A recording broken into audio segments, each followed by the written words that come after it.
தலைவியே வணக்கம் அம்மா. என் பையன் குமரவேலன் தந்தை தடையன் தாய் சடிச்சு வேடு வச்சு வந்திருப்பது ஒரு அழகான மாடை தேடி.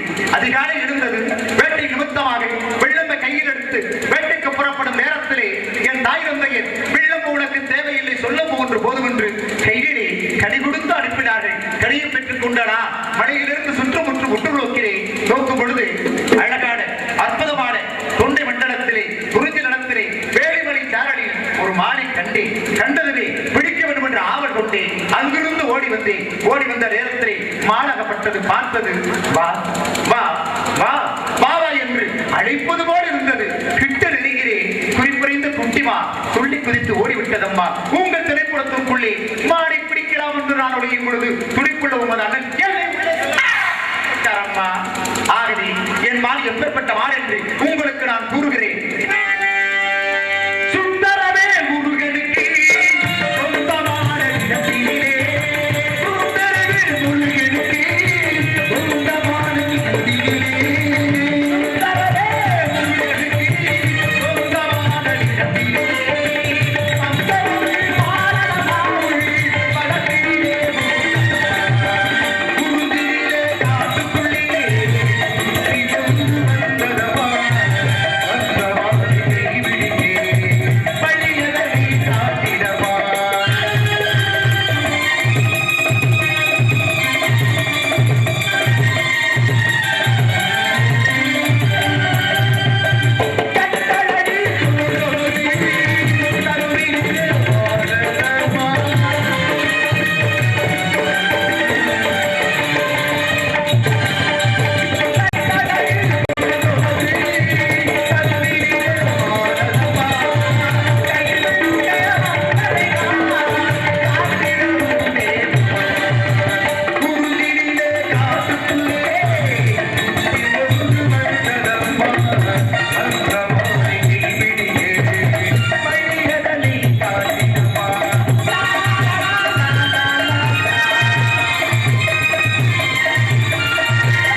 உங்கள் திரைப்படத்திற்குள்ளே நுழைந்து விட்டது. உங்கள் அண்ணனை கேட்டேன், தோழியரை கேட்டேன், இருவரும் அதை பார்க்கவில்லை என்று ஒரே வார்த்தையில் முடித்து விட்டார்கள். இடத்திற்கு தலைவியாக தாங்கள் இருக்கிறீர்கள். வந்தாரை வர வைக்கும் வந்தவன் நாடு. அவச்சாரம் செய்பவராக இருந்தாலும் வீடு தேடி வருபவருக்கு உபச்சாரம் செய்வது தமிழ் மரபு இடம்பற்று வெளிப்பற்று தேசப்பற்று சாதிப்பற்று இதிலே ஒரு பற்று உங்களுக்கு இருக்க ஒன்று நான் நினைக்கிறேன். ஆக வரும் பொழுது அற்புதமான எத்தனையோ பாடல்கள் இருக்கிறதம்மா. இருந்தாலும் மருதமலைக்கு நீங்க வந்த பாருங்கள். ஈசன் மகனோடு மனம் விட்டு பேசி பாருங்கள். எப்படி மனம் விட்டு பேசுவது? முருகா முருகா அப்படி என்று ஒரு முறை முருகா என்றால் 1000 பாவங்கள் நீங்கும் என்றானே, அப்படி மனம் விட்டு பேசுவதா? மூலாதாரம் துவாதிஸ்தானம் வழிமுருகம் அனாதகம் சுத்தி அக்கறை என்று சொல்லக்கூடிய 6 ஆதாரங்களை அடுக்கி இல்ல மனதாலே உள்ளே வைத்து பேசுவதா? உள்ளொன்று வைத்து உறவொன்று பேசுவார். உறவு களமாவை வேண்டும். அப்படி என்று இல்ல உள்ளே இருப்பதை வெளிக்கொண்டு பேச வேண்டுமா? எப்படி பேசினார் கந்தனாகப்பட்டவன் நம்மோடு பேசுவார்? சொல்லுங்க.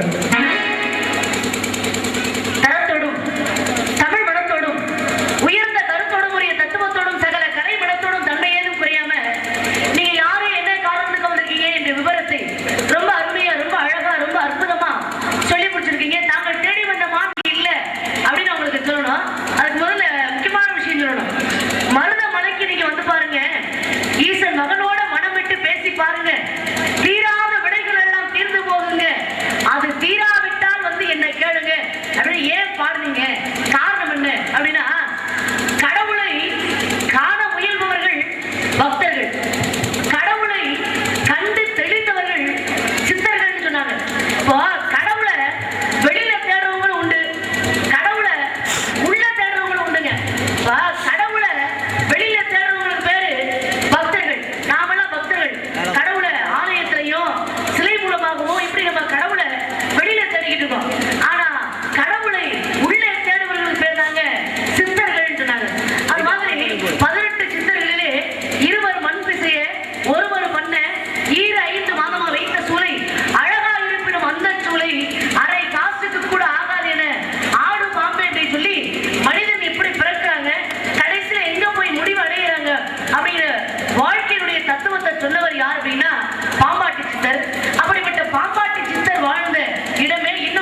மலை. அதனாலதான் தீராத வினைகள் எல்லாம் தீர்ந்து போகுங்க அப்படின்னா மூலிகைகள் நிறைந்த பகுதி எது அப்படின்னா மருதமலை. அதனாலதான் தீராத வினைகள்லாம் தீர்ந்து போகணும் ஒரு காரணம். ஈசன் மகனோட மனம் விட்டு பேசிப்பாருங்க அப்படின்னு சொன்னா சித்தர்கள் எப்படி கடவுளிடத்துல மனதளவுல கடவுளை உள்ளே தேடி எப்படி மனம் விட்டு பேசினார்களோ அது போல மனம் விட்டு பேசணும் அப்படின்னு பாடுறேன். நீங்க மருதமலைக்கு இப்படியும் நிறைய சிறப்புகள் உண்டு. அதே மாதிரி மருதமலை என்று பெயர் வர காரணமே மருதமலை மருத மரங்கள் அதிகமாக நிறைந்திருக்கு. அதே நேரத்துல மருத மரமே அந்த சல விருட்சகமாக இருக்கிறது. இது ஒரு காரணம். ஆனா அதே நேரத்துல பிறக்க முக்தி, இறக்க முக்தி, தரிசிக்க முக்தி, அதே நேரத்துல நினைக்க முக்தி அப்படின்னு பல ஸ்தலங்கள் உண்டு. சிவனுடைய ஸ்தலங்கள் முக்தி அப்படின்னா திருவாரூர் ஸ்தலத்தை சொல்லுவாங்க. அதாவது திருவாரூர்ல ஒவ்வொரு மனிதர்களும் பிறந்தாலே எவ்வளவு பாவங்கள் செய்தாலும் அவங்களுக்கு பிறந்த அந்த இடத்துல பிறந்தாலே திருவாரூர்ல பிறந்தாலே முக்தி கிடைக்குது. அதே நேரத்துல தரிசிக்க முக்தி அப்படின்னா மதுரை எம்பதி தரிசிக்க முக்தி எதை சொல்லுவோம்னா சிதம்பரம். சிதம்பரத்தை அங்கே போய் நம்ம எவ்வளவு பாவங்கள் செஞ்சிருந்தாலும் பிள்ளையில போய் நம்ம தரிசனம் செய்தால் செய்த பாவங்கள் அனைத்துமே பறி போகுது அப்படிங்கிறது தரிசிக்க முக்தி சிதம்பரம்.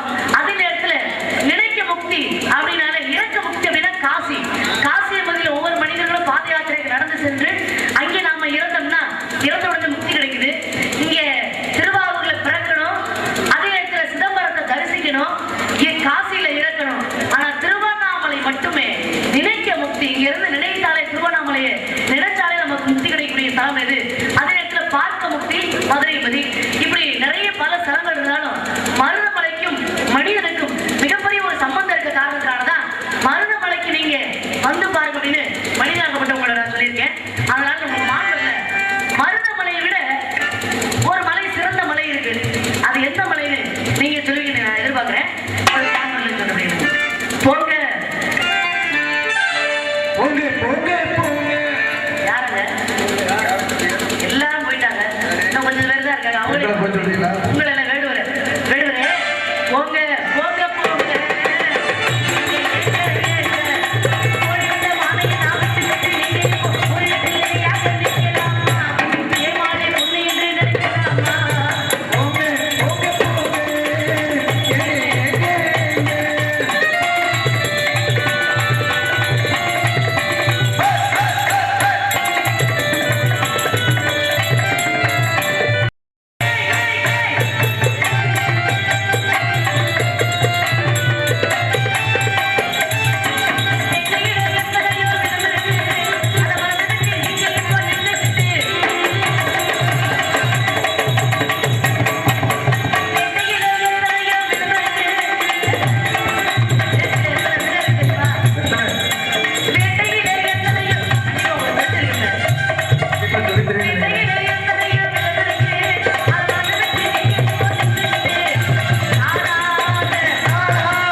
வருவதுதானே வரும். வாழ்க்கையில விட்டு கொடுப்பவர்கள் கெட்டு போகிறது இல்லை, கெட்டு போகிறவர்கள் விட்டு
என்றால் உனக்குள்ளே ஒரு பாம்பு உறங்கிக் கொண்டிருக்கிறதடா, அது உனக்கு தெரியவில்லையா? அந்த பாம்பை தட்டி எழு, அந்த பாம்பை தட்டி எழுப்பு. அப்படி என்றால் யாரு? ஒரு சித்தராகப்பட்டவர். 18 சித்தர்களை கடை சித்தர் யாரு? பாம்பாட்டி சித்தர். ஆக ஊரெல்லாம் ஓடிக்கொண்டிருக்கிற பாம்புகளை கல்ல எடுக்கிறது, கம்பு எடுக்கிறது, அடிக்கிறது, கொள்றது, தோட முடிச்சு இப்படியே செய்து கொண்டிருந்தார். ஒரு நாள் ஒரு புற்றுக்குள்ளே ஒரு பாம்பாகப்பட்டது சென்றது. அந்த பாம்பை பிடிப்பதற்காக அங்கேயே விட்டு விட்டு ஆடுற காரணம், இந்த பாம்பு பூரா இவரை கண்டா ஓடி நடிக்கு ஓடி விடுமா. காரணம் பாம்பை பிடிச்சு அடிச்சுக்கிட்டே இருந்தா அப்ப என்ன தெரிஞ்சுவோம் எல்லாத்துக்கு. அதனாலே ஒரு முனிவர் சித்தர் வருகிறார். அவரிடத்துல சொல்றார், உனக்குள்ளே ஒரு பாம்பு உறங்குகிறது, ராசேகர் உனக்குள்ளே ஒரு பாம்பு இருக்கு, அதை தட்டி எழுப்பு.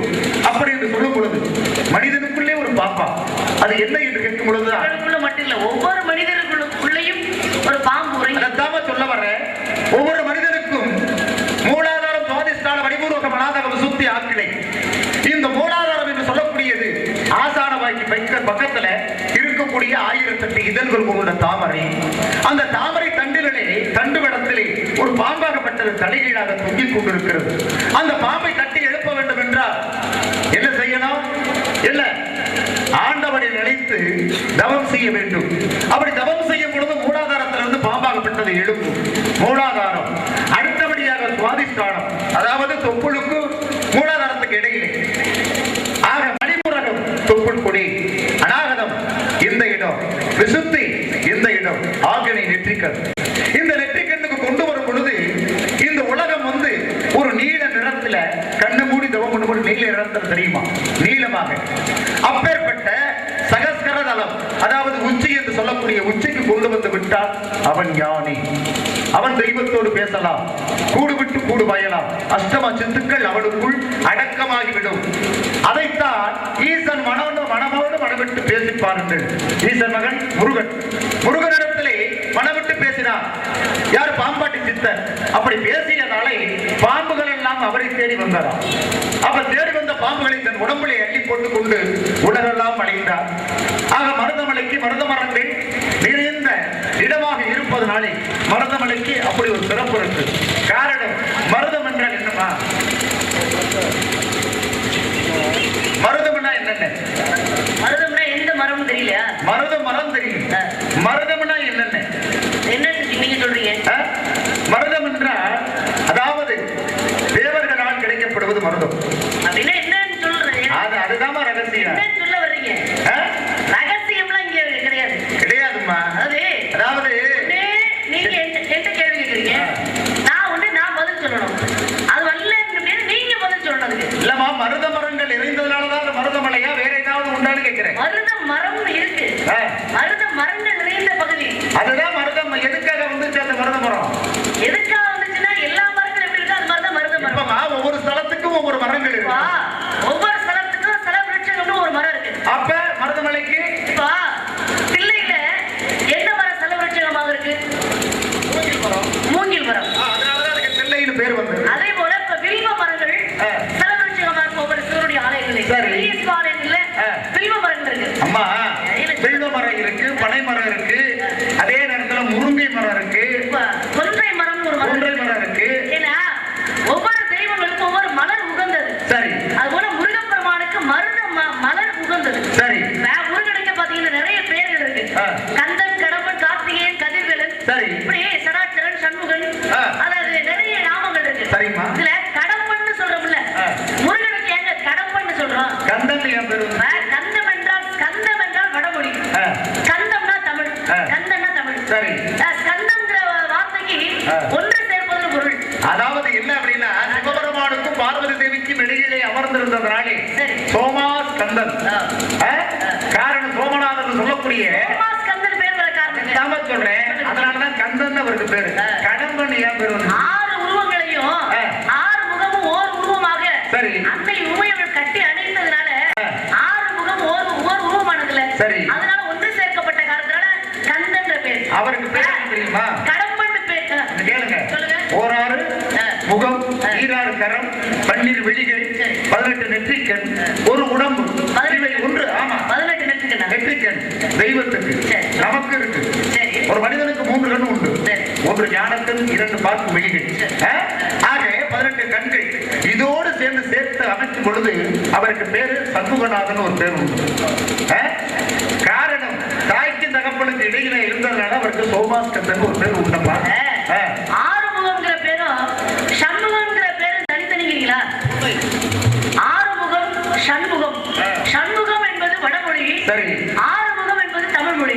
சண்முகம்ங்கிறது வடமொழி. சண்முகம்னா என்னங்க? சண்முகம்னு சொன்னா வடமொழி. சண்முகம்னு சொன்னாதாங்க வடமொழி. கேக்குறேன். சண்முகம் அப்படின்னா வடமொழி. சண்முகம்னா சண்முகம்னா ஆறுமுகம்னு அர்த்தம். ஆக சண்முகமும் ஆறுமுகமும் ஒரே பேர். ஆக சண்முகநாதன். கடப்பன்னு சொல்றோம் முருகப்பெருமானுக்கு. எதுக்கு? கடப்ப மலர் முருகப்பெருமானுக்கு உகந்த மலர். சரி. அதனாலதான் அவருக்கு கடப்பன்னு பேரு. சரி. இப்ப அதே மாதிரி சுப்பிரமணியன் சொல்றோம்ல, சுப்பிரமணியன்னா என்ன அர்த்தம்? சுப்பிரமணியா, அதாவது சுப்பிரமணியன் என்பது ஆதி சுப்பிரமணி. அறிவு இல்லாமல் நான் சொல்லல, கேளுங்க, சொல்லுங்க, நீங்க சொல்லுங்க, விளக்கத்தை சொல்லுங்க.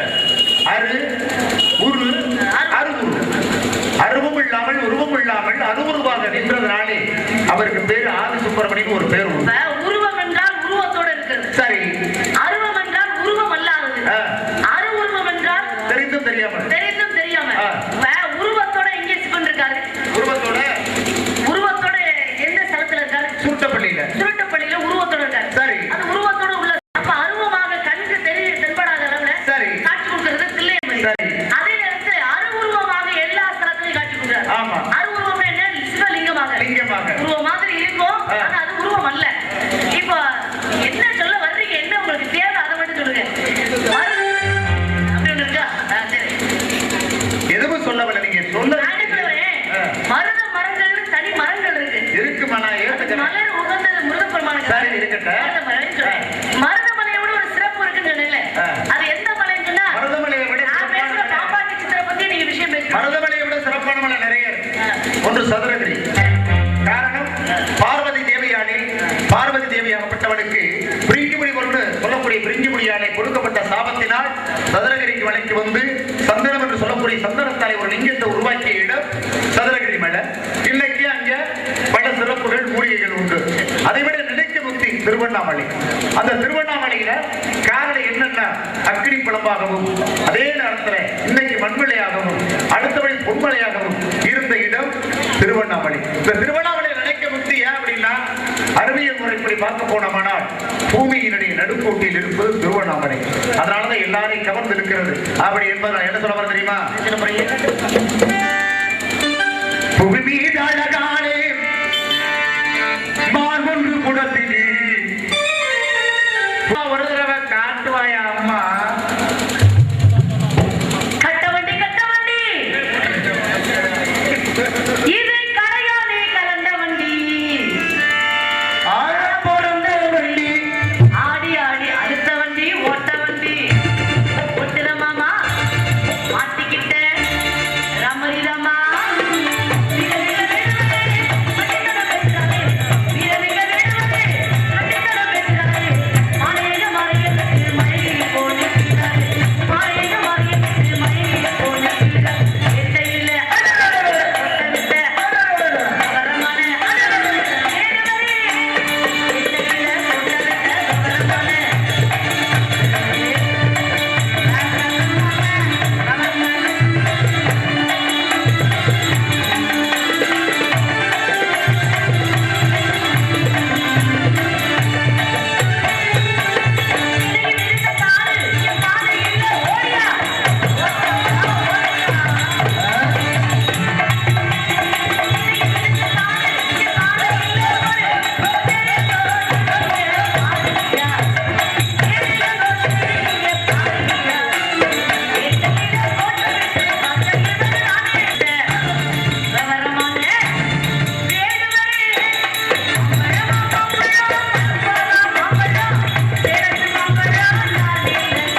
செஞ்சாரு அண்ணா கூட்டம் இல்ல பிடிக்க வந்தாரு. இப்படித்தான் சில நேரத்துல என்னைய கூப்பிட்டு நீ தான் கத்துக்கிற தங்கச்சி. அதான். அவர் யாருன்னு உனக்கு தெரியுமா? தெரியலையே. சத்தியமா சத்தியமா உங்களுக்கு தெரியாது. எனக்கு தெரியாது. முருகா ஞான பண்டிதா.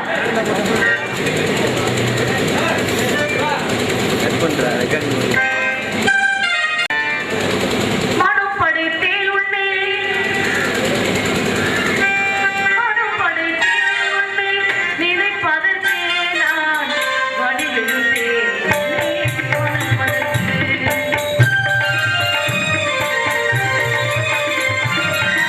மத்தளம் மேளம் வரிசனம் என்றாலே ஒலிக்கிறேன்.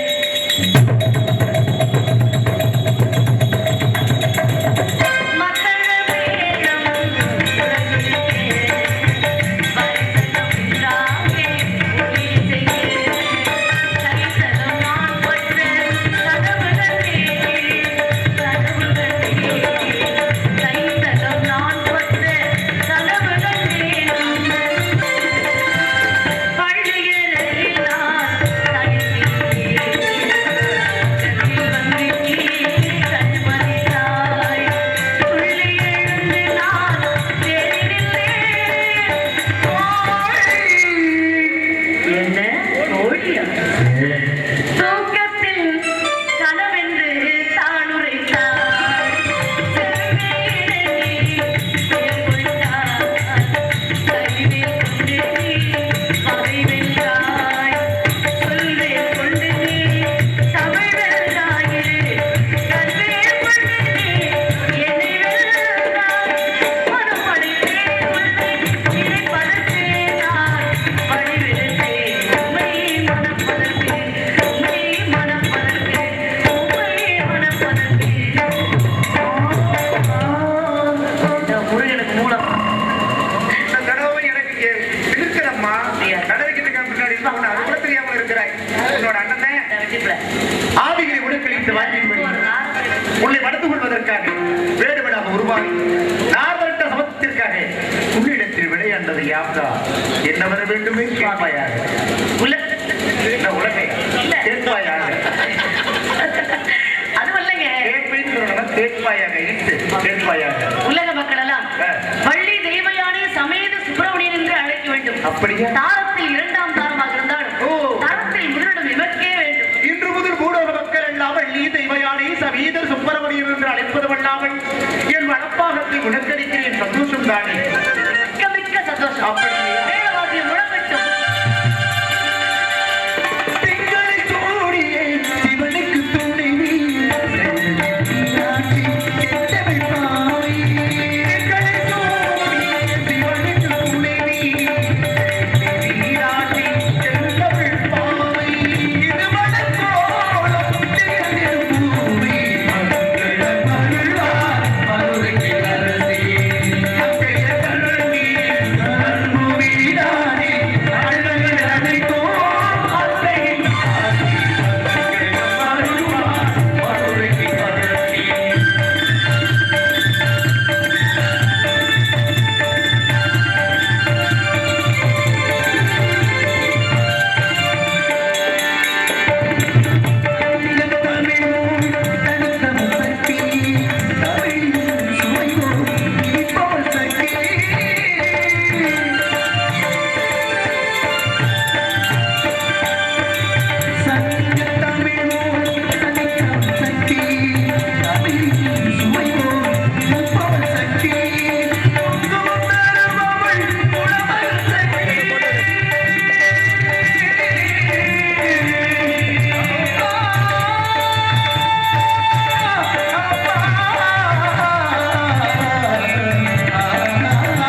கொடுத்த நாடக கலா ரசிக உள்ளங்களுக்கும் எங்களுக்கு சிறந்த முறையில் ஒளி அமைத்து கொடுத்த ஆடியோ சுழிப்பாளருக்கும் அதில் பணிபுரிந்து கொடுத்த அத்துணை நண்பர்களுக்கும் மற்றும் நாடகத்தினை சிறந்த முறையில் வீடியோ கொடுத்த அன்புள்ளங்களுக்கும் எங்களது சார்பாகவும் எங்களது காரைக்குடி இசை நாடக சங்கத்தின் சார்பாகவும் நன்றி கலந்த வணக்கத்தினை தெரிவித்துக்